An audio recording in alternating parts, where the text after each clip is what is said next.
2014 చంద్రబాబు నాయుడు అధికారం చేపట్టిన తర్వాత ఈ జగన్మోహన్ రెడ్డి అన్న ఆయన పాదయాత్ర చేసి 2019లో నేను అధికారంలోకి వస్తే అమరావతినే రాజధానిగా కొనసాగిస్తానని చెప్పి 33,000 ఎకరాలు సరిపోతాయి, మేము సంపూర్ణ మద్దతు ఇస్తున్నామని చెప్పాడు. 2019లో జగన్మోహన్ రెడ్డి అధికారంలోకి వచ్చిన తర్వాత ఒక్క 6 నెలలు నిశ్శబ్దంగా ఊరుకొని ప్రజావేదిక కూల్చివేసి 3 రాజధానులని చెప్పి ప్రజల జీవితాలతో ఆటలాడుకొని అమరావతిని సర్వనాశనం చేశాడు.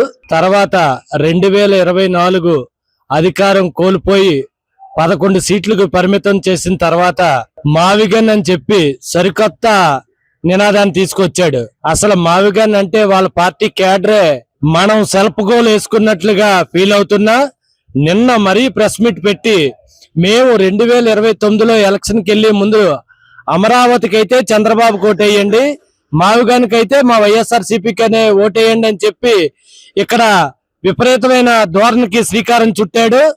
మా పార్టీ కేడర్ అయితే సంతోషంగా ఉంది. ఎందుకంటే 2029లో ఆ 11 సీట్లు డిజిటల్లా సింగిల్ డిజిట్ కి పరిమితం చేస్తారు. అవసరమైతే పులివెందుల్లో కూడా ఓడించడానికి రెడీగా ఉన్నారు. ఎందుకంటే కేంద్ర ప్రభుత్వం ఆంధ్రప్రదేశ్ ప్రభుత్వంతో తీర్మానం తీసుకొని అమరావతిని ఎవరు అధికారంలోకి వస్తే వాళ్ళతో తోలు బొమ్మలాట్లా కాకుండా ఇది ఇంట్లో ఫోటో ఫ్రేమ్ మార్చినట్టు కాదు రాజధాని మార్చడం అంటే. దాని గురించి చంద్రబాబు నిరంతరం కృషి చేస్తున్నారు. ప్రభుత్వ రంగ బ్యాంకుల హెడ్ క్వార్టర్స్ అన్ని అమరావతిని తీసుకొచ్చాడు. అనేక సంస్థలన్నీ తీసుకొచ్చిన తరుణంలో రోజుకి ఈ రోజు 24 గంటలు 25,000 మంది కార్మికులు పోలవరంతో పాటు రాజధాని నిర్మాణంలో పాల్గొంటున్నారు. ఇప్పుడు మళ్ళా మావిగన్ అని చెప్పి ఆంధ్రప్రదేశ్ ప్రజల దృష్టిలో జోకర్ అయ్యాడు జగన్మోహన్ రెడ్డి. ఆయన ఎప్పుడు తాడేపల్ల కొంపలో ఆయన సెలెక్ట్ చేసిన మీడియా ప్రతినిధిని పిలిపించుకుంటాడు. నిన్న కూడా అలాగే పిలిపించుకొని 2 గంటల పాటు ఈ మావిగన్ ఉపన్యాసం చేశాడు. లాస్ట్ లో జగన్మోహన్ రెడ్డి లేచి నించునే టైంలో సార్ మీరు లాస్ట్ టైం 3 రాజధానులు అని చెప్పి విశాఖపట్నాన్ని కార్యనిర్వాహక రాజధాని అని చెప్పి అన్నారు. అనగానే మాట చెప్పకుండా సమాధానం చెప్పకుండా లేచి వెళ్ళిపోయే పరిస్థితి. మావిగన్ అంటే మచిలీపట్నం అంటాడు, గుంటూరు అంటాడు, ఈ రింగ్ రోడ్ అంటాడు, స్టేట్ కి మధ్యలో ఉన్నదంటాడు. అసలు అర్థం అవ్వట్లేదు. ఒక ప్రతిపక్ష నాయకుడిగా ప్రతిపక్ష హోదా లేదనుకోండి, మనం 11 సీట్లు ఇచ్చాం కాబట్టి ప్రతిపక్ష నాయకుడు అంటున్నాం. ఆ నాయకుడికి ఒక విధం లేదు. రేపు స్థానిక సంస్థ ఎన్నికల్లో చెప్పు తీసుకొట్టినట్టుగా రాష్ట్ర ప్రజలు తీర్పు ఇవ్వడానికి కూటమి ప్రభుత్వానికి ఇంకా పెద్ద విజయ దుందుపి మోగించడానికి రెడీగా ఉన్నారు. అంటే నేను ఏదో చెప్తున్నాను కాదు, ఆల్రెడీ మేము 25 acres ఇచ్చాము చంద్రబాబు గారికి, మాది మందడం. సో ఆయన డెవలప్ చేస్తున్నారు, కళ్ళకు కనపడుతుంది కదా.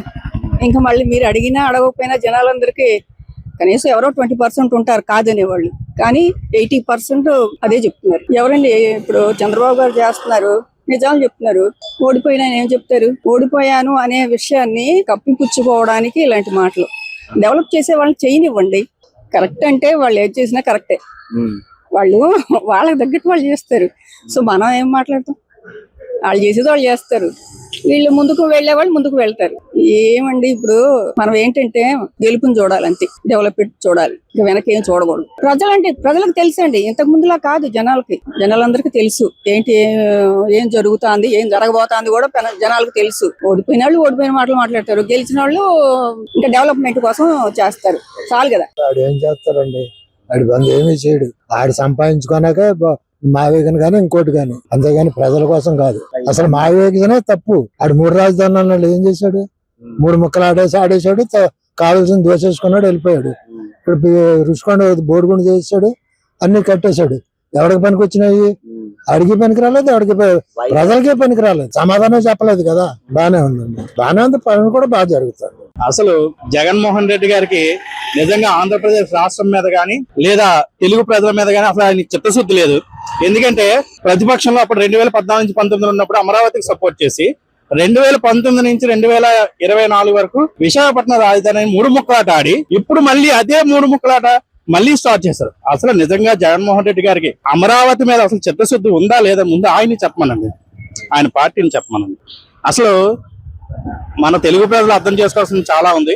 జగన్మోహన్ రెడ్డి గారికి అసలు ఈ రాష్ట్రంలో ప్రతిపక్షానికి కూడా పనికిరాని వ్యక్తి. అలాంటి వ్యక్తిని మనం ఈ రోజు సపోర్ట్ చేస్తే మన జీవితాలతో పాటు మన బిడ్డల జీవితాలు కూడా నాశనం చేసిన వాళ్ళు అవుతాం. కాబట్టి తెలుగు ప్రజలు ఇదంతా అర్థం చేసుకోవాలని కోరుకుంటున్నాను. మరి అది అర్థం అయితే నాకైతే తెలియదు, జగన్మోహన్ రెడ్డి గారిని అడగాలి. బట్ ఆయన ఏ ఉద్దేశంతో అసలు అన్నారో, లేదా అమరావతి రాజధానిగా డెవలప్ అయితే ఆయనకి ఇబ్బంది అవుతుంది ఏమని ఉద్దేశంతో పెట్టారేమని నేను అనుకుంటున్నాను. ప్రజలు అసలు అంటే పిచ్చోడి చేతిలో రాయి విసిరినట్టు, ఇప్పుడు పిచ్చోడి చేతిలో ఎటు రాయి ఇస్తారో తెలియదు, ఏ క్షణానికి ఎటు మారుతుందో తెలియదు. అలాగే ఈరోజు జగన్మోహన్ రెడ్డి గారు కూడా ఆయన ఆలోచన విధానం కూడా అలాగే ఉంది. మనం ముఖ్యంగా ఆలోచించాల్సింది మన బిడ్డల భవిష్యత్తు బాగుండాలి, మన భవిష్యత్తు బాగుండాలి. ఆంధ్రప్రదేశ్ అన్ని రాష్ట్రాలతో పోటీ పడాలి అనుకుంటే ఒక చిత్తశుద్ధి గల ప్రభుత్వం ఉండాలి, స్థిర ప్రభుత్వం ఉండాలి. కాబట్టి 2029లో కూడా మనకి ఒక స్థిర ప్రభుత్వం ఉండాలి, అమరావతి డెవలప్ అవ్వాలి, ఆంధ్రప్రదేశ్ డెవలప్ అవ్వాలి, మన బిడ్డలకు ఉద్యోగాలు రావాలి అనుకుంటే మళ్ళీ కూటమి ప్రభుత్వాన్ని కోటేయాలని కోరుకున్నాం. అంటే మావిగన్ అంటే నాకు అర్థం కాలేదు. గన్నులు పట్టుకొని తిరిగితే ఆ గన్నుల రాజకీయాలు ఇంకా కొనసాగిస్తున్నారు అనుకుంటున్నాను. కానీ మాకు ఏం అర్థం కావట్లేదు అసలు మావిగన్ అంటే ఏంటి. ఇప్పుడు రాజధానిగా అమరావతి ఉంటే కొన్ని వందలాది వేలాది మందికి ఉద్యోగాలు వస్తాయి, అంతేగాని ఇలా చేస్తే పిచ్చోడి చేతిలో రాయిపెట్టినట్టు ఉంటది. కాబట్టి వచ్చే ఎన్నికల్లో ప్రజలు తీర్పిస్తారు, అదే తీర్పు సున్నాకు కూడా రావచ్చు. అలాగే ఈ మావిగన్ అని ప్రజలు అసలు పట్టించుకోవట్లేదు. కాబట్టి మావిగన్ అంటే మాకు ఏది తెలియదు. మాకల్లా తెలిసింది ప్రభుత్వం డెవలప్మెంట్ చేయాలి, ప్రజలకు ఉద్యోగాలు రావాలి, అభివృద్ధి చెందాలి. అది కూటమి ప్రభుత్వం చేస్తుంది. అదేలేండి బుర్రలేని రాజకీయాలు అంటారు వీటిని. అసలు ఏముండి బుర్రని మాట్లాడుతున్నారు, బుర్రలేక మాట్లాడుతున్నారు. అసలు ఏం చేద్దాం అనుకుంటున్నారో తనకే అర్థం అవ్వట్లేదు. ప్రస్తుతానికైతే ప్రజలైతే ఒకే బాట మీద ఉన్నారు, అది కూటమి ప్రభుత్వం. అలాగే ఈ పిచ్చోడి చేతిలో రాయడితే ఏటవుతుంది మాగన్న, రేపు మాగన్న అంటాడు, ఆ గన్లెట్ కాల్చుకోవాల్సి వస్తుంది అందరూ. సో దయచేసి ఈ మాటలు ఏవి పట్టించుకోకండి. వైజాగ్ డెవలప్మెంట్ అది డెవలప్మెంట్ అవుతుంది. ఇక్కడ గూగుల్ వచ్చింది, రానున్న రోజుల్లో బే సిటీ కూడా వస్తుంది, అందరికీ ఉద్యోగాలు వస్తాయి. కాబట్టి ఆ మాగని పట్టించుకోకూడదు. చాలా బాగుంది. అందరూ ప్రజలు నాకు తెలిసి చాలా సంతోషంగా ఉన్నారు. ప్రతి వాడికి వెనకాల ఏదో ఒకటి చెప్పుకుంటారు, కానీ మనం ఎవరిని నిందించకూడదు. ప్రస్తుతం పరిపాలన బాగానే ఉంది, మేమందరం సాటిస్ఫైడ్. మా ఒపీనియన్ మళ్ళీ ఇతనే వస్తారని అనుకుంటున్నాం. లేదు ఒక రాజధాని ఉంటే కరెక్ట్. జగన్మోహన్ రెడ్డిని ఒకసారి ఏంటంటే ఇచ్చాల్సినది చూపించాలి. ఎందుకంటే గతంలో పాదయాత్ర చేసి ఏదో అమరావతి క్యాపిటల్ అని ప్రజల్ని మోసం చేసి, అదే 2019లో అధికారంలో వచ్చాక ఏంటంటే జనాల్ని మోసం చేశాడు. అలాగే మూడు రాజధానులు అని చెప్పి ఒక్కటి కూడా ఆయన డెవలప్ చేయలే. అట్లీస్ట్ వైజాగ్ కూడా డెవలప్ చేయలే. అట్లీస్ట్ ఏదైతే జాబ్ క్యాలెండర్ అని చెప్పాడు అది కూడా తీసుకురాలా. క్యాపిటల్లో అట్లీస్ట్ ఏ క్యాపిటల్ ఏదైనా కంపెనీ తీసుకొచ్చారని చెప్పమనండి, ఏం తీసుకురాలా. కాబట్టి ఏంటంటే ఇప్పుడు ఏంటంటే ఏదో యావగానే ఏదో అంటున్నాడు ఆయన. ఏంటిది అది ఏంటంటే ఈయనకి కంపల్సరీ ఏంటంటే ఈ కాన్సెప్ట్ ఏం లేదు వాళ్ళ దగ్గర. ఆయన ఒకసారి పిక్చర్స్ని చూపిస్తే బాగుంటుంది. ఎందుకంటే ఆయన ఏం మాట్లాడుతాడో ఆయనకే తెలియదు. కాబట్టి ఈ ప్రజల్లో ఏదో ఒకటి వెళ్ళాలి, హైలైట్ అవ్వాలి మీడియాలో అని చెప్పి ఏదో వెళ్తాడు. దానివల్ల ఏంటంటే ఉపయోగం లేదు. అతని మాట కనీసం వైసీపీ వాళ్ళే అతనికి యాంటీగా ఉన్నారు ఈరోజు. ఎందుకంటే ఎప్పుడు ఏం మాట్లాడదని తెలియదు. కాబట్టి ఈయనకి ఏంటంటే మేము కూడా ఏంటంటే ఆయనకి డిలీట్ చేస్తాం. ఈసారి నెక్స్ట్ వచ్చే ఎలక్షన్స్ దాన్ని 11 కూడా రావు, 0తో ఆయన. జగన్మోహన్ రెడ్డి గారికి ఎర్రగడ్డ మెంటల్ హాస్పిటల్ చేర్చాలండి. ఎందుకంటే ఒక స్టాండ్ గల పొలిటీషియన్ కాదు అతను. మొదటి నుంచేమో ప్రజల వ్యతిరేకంగా అమరావతి అంటాడు, తర్వాత 3 రాజధానుల ప్రాంతాలు అభివృద్ధి చేస్తానంటాడు, 3 రాజధానులు అంటాడు. ఇప్పుడైతే మావిజానం అన్నాడు. అసలు మావిజానం అంటే ఏంటి? విజయవాడ, గుంటూరు, మచిలీపట్నం బట్టి మావిజానం అని అంటాడు. అమరావతి రాజధాని అన్నది చట్టబద్ధతకి అయింది ఈ రాష్ట్రంలో కాదు, దేశంలో చట్టబద్ధంలో అమరావతి రాజధానిగా గుర్తింపించారు. కానీ మీరు చట్టం చేసిన దాన్ని కూడా మీ చట్టాన్ని గురించి వ్యతిరేకంగా మాట్లాడుతున్నా అంటే ఇది వాస్తవంగా పొలిటీషియన్ గా ఉన్న వ్యక్తులు మాట్లాడే మాటలు కావు. ఇప్పుడు అతను చెప్తున్నా కదండి, అతను ఏం మైండ్ అప్సెట్ అయిపోయింది. ఈ మైండ్ అప్సెట్ అయిపోయి అతను ఏం మాట్లాడుతున్నాడో తెలియదు. అంటే ఈ మాటలు ఎందుకంటే పెట్టుబడి పెట్టే ఎవరైతే పారిశ్రామికవేత్తలు ఉన్నారో వాళ్ళని భయభ్రాంతులు చేయడం కోసం ఇది ఒక ఆయుధంగా ఉపయోగిస్తున్నాడు ఆయన. ఎందుకంటే ప్రభుత్వం 3 సంవత్సరాలు ఉంది. ఈ 3 సంవత్సరాల్లో పెట్టుబడి పెట్టేవాడు ఈ అభివృద్ధి జరగాలంటే కనీసం 5-6 సంవత్సరాలు పట్టింటారు. మళ్ళీ ఇతను అట్లా మాట్లాడతాడు. ఈ మాట పెడితే మరి మనం పెట్టుబడి పెట్టడంతో లాస్ అయిపోతాం భయంతో కొంతమంది వెనకెళ్ళిపోయే పరిస్థితిగా ఉంది. ఈ రాష్ట్రంలోనే పెట్టుబడి పెట్టే పారిశ్రామికవేత్త ముందుకు వస్తే ఈ రాష్ట్రంలో అన్ని మౌలిక సదుపాయాలకి అభివృద్ధి చేయడానికి ఆదాయం పోతుంది. అదేవిధంగా ఈ రాష్ట్రంలో నిరుద్యోగ సమస్య చదువుకున్న యువకులందరికీ ఉద్యోగాల అవకాశాలు ఉన్నాయి. ఈ ప్రాంతాలు అభివృద్ధి చేయడానికి ఆర్థిక వనరులు సమకూరుస్తారు. అన్ని రకాలుగా అభివృద్ధి జరుగుతుంది. ఒక్క పెట్టుబడి పెడితే ఎన్నో రకాలుగా ఉపయోగపడే రాష్ట్రం ఇది. ఇతను ఏంటంటే ఒక దుర్మార్గమైన ఆలోచన, ఒక పొలిటీషియన్ చేయాలిగా మాట్లాడాల్సిన ఆలోచన లేదు ఇతనికి. ఎంతసేపు ఏంటంటే జరుగుతున్న అభివృద్ధిని ఆటంకపరచాలి.